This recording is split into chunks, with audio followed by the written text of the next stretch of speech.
So it's time I finally address the ongoing situation in Ukraine. I've been putting this off because, frankly, I haven't been able to come to a conclusion. I have been trying to wait for more information to see what exactly is transpiring here and what direction I think it's going to go.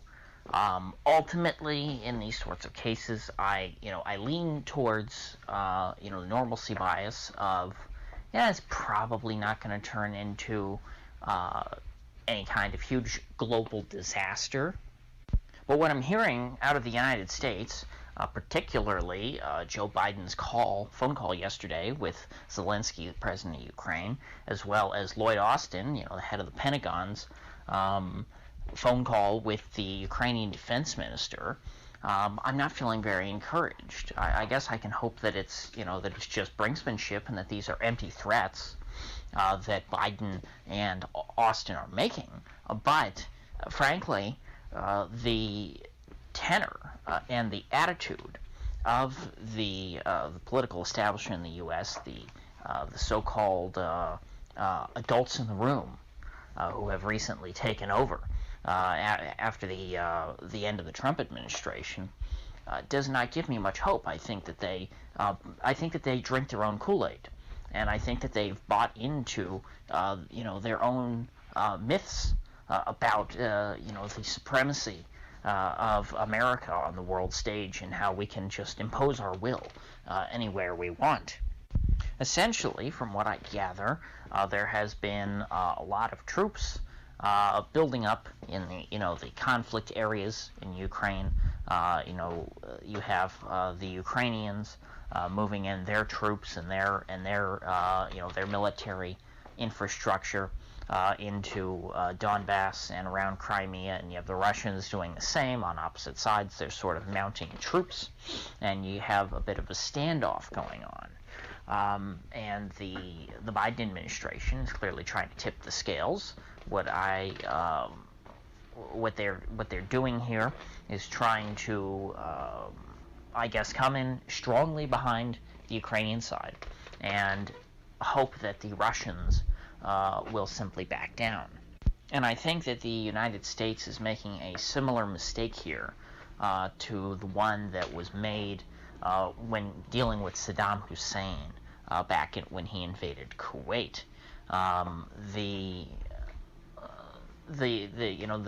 Saddam himself, I shouldn't say the regime, because Saddam's problem was that he didn't just have to worry about the Americans. As a political strongman, or really any kind of politician, you have to worry about your domestic constituents and the other people around you, people who might be waiting in the wings to stab you in the back so that they can take your place, in power.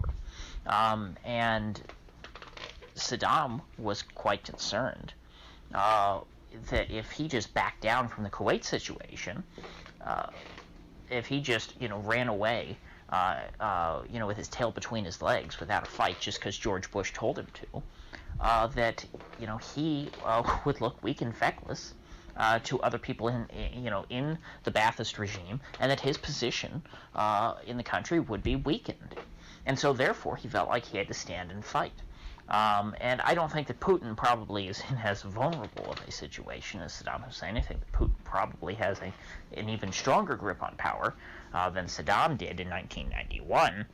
But I think the whole reason why Putin was ever involved in funding the Donbass separatists to begin with was because of domestic political pressure from the Russian people who were very sympathetic to their cause. I don't think that Putin himself ever had much interest in that region. Putin's interest was in Crimea. Crimea is where they have a naval base.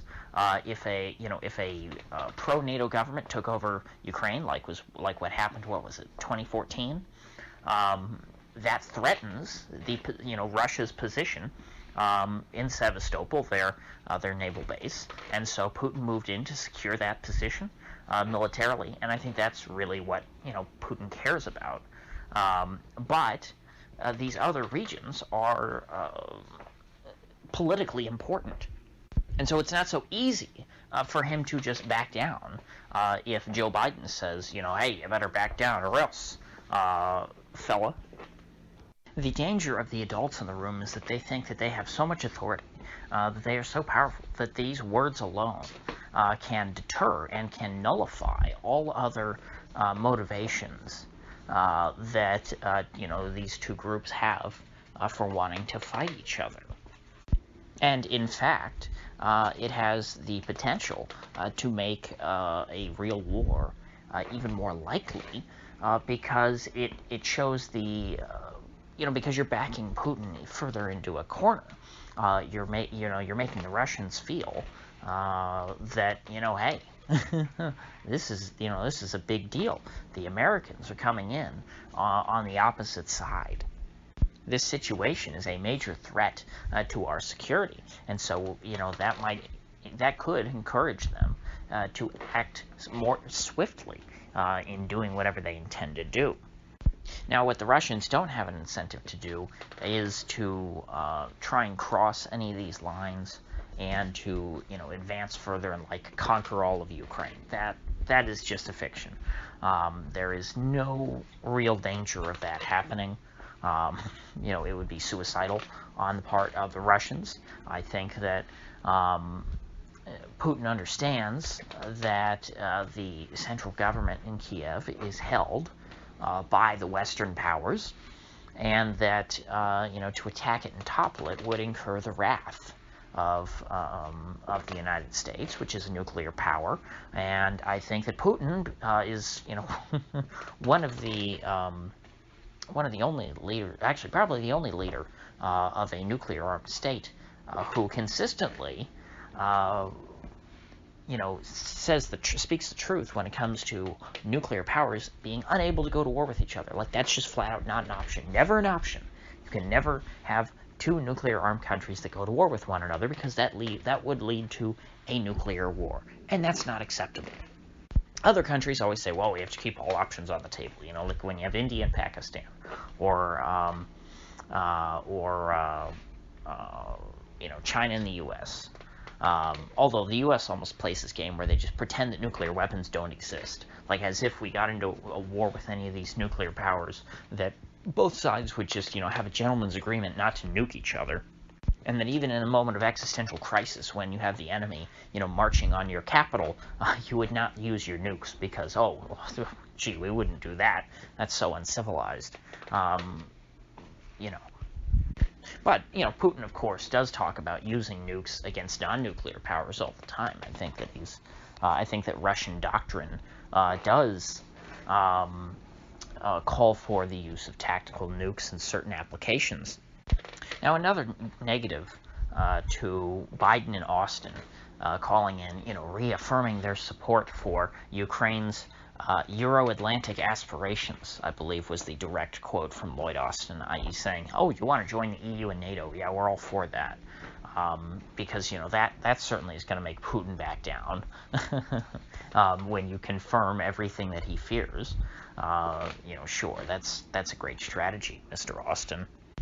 But, a risk here is actually on the side of the Ukrainians, because they are in a position where it looks like, or at least the United States publicly is writing Ukraine a blank check and saying, hey, we're all behind your Euro-Atlantic aspirations, and, Crimea is a part of Ukraine, and Donbass is a part of Ukraine, and so, essentially saying, hey, go take it. Go get your land back. Take it back from the Russians. The Russians currently hold at least Crimea, Donbass. Putin doesn't really want, which is why they were not made Russian oblasts. They're still kind of in this gray area of being, these separatist republics. But politically, Putin isn't in a position where he has to defend them. And certainly Crimea, Putin is going to defend. So Biden and Austin are essentially expressing to Zelensky and to the Minister of Defense that, hey, you guys should retake these territories, and yes, Russia is a big, bad, scary army that's much more bigger and powerful than yours, but we got your back. Which is, very similar. I mean, it's very hard now to draw comparisons between yesterday and the blank check that Kaiser Wilhelm wrote for Kaiser Franz Josef of Austria, saying that, hey, those Serbians, they killed your son-in-law, and gee, you know what, you can't let this go. You gotta, you gotta just do what you gotta do to win back your honor, and we've got your back 100%. And then, what we got out of that? World War I. And I don't think it's a coincidence, unfortunately, that we have people leading American foreign policy today who have a very similar attitude to Woodrow Wilson, who was president of the United States when the U.S. decided to enter World War I a few years later. Wilson had this God complex that, he was the savior of the world, and he could go and remake Europe into a civilized continent.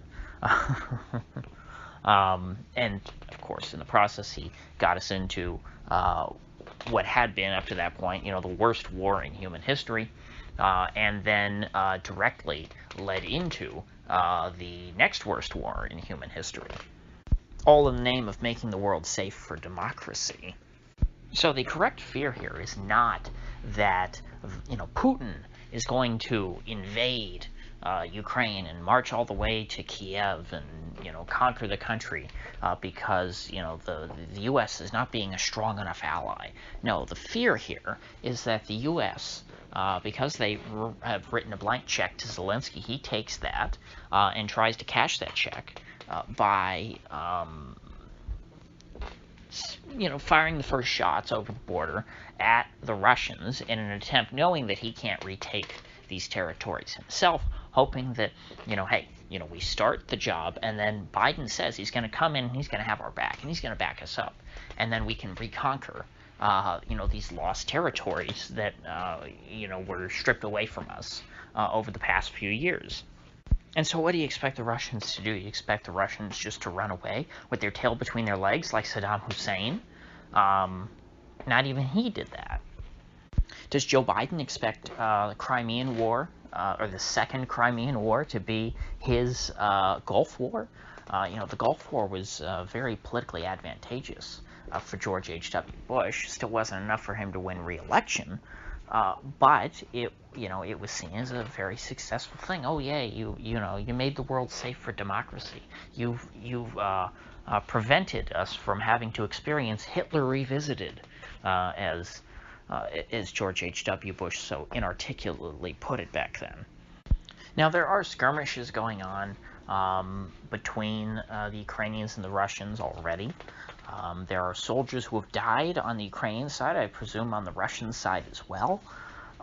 But this has not escalated yet.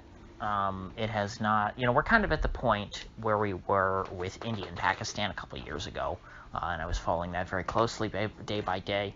You had troops on both sides of the border, and they were shooting at each other, and people were dying. But they didn't go further than that. No, you didn't have either side charging across the line of control and trying to, conquer the other and take away territory. They were just sort of sitting in their trenches and picking each other off. And if that's all that happens here, we should consider ourselves to be lucky. But if either side, and presumably the Ukrainian side, since the Russians have the territory that they want, essentially, they are to control Crimea, the Russians have no incentive to try and advance their line. It would be the Ukrainians who would have to cross the line, who would have to try and reclaim the Crimean Peninsula and the Donbass region. That would be the escalation that we are waiting for, which Zelensky and his government would hope would lead to a rapid deployment of American troops in the region to back him up and to fight the war for him against Russia. Now, of course, this would be disastrous because, as I pointed out, the United States and Russia are both nuclear powers. And as Putin so kindly put it for us, nuclear powers do not go to war with each other. That's not something that should happen. And so I guess that maybe the very sight of the American flag is supposed to make Putin back down after the war's already started, but that's not going to happen. I think that what you would run into would be a very dangerous risk of a nuclear war at that point. And it's so unnecessarily stupid that we even have to talk about this. It's not something that should even be on the table. There's no reason for the United States and Russia to be anywhere near a nuclear war. Yet that seems to be the direction in which the Biden administration is pushing us based on their conduct thus far. So that's where things stand as of now. I'd imagine that the buildup will continue. Hopefully, cooler heads will prevail and someone will come in and try and de-escalate the situation rather than escalate to de-escalate, which seems to be the approach of both sides. But until that happens, this situation remains an existential threat to potentially all of humanity. Though at this point I still am trying to remain optimistic and not believe that it will escalate that far.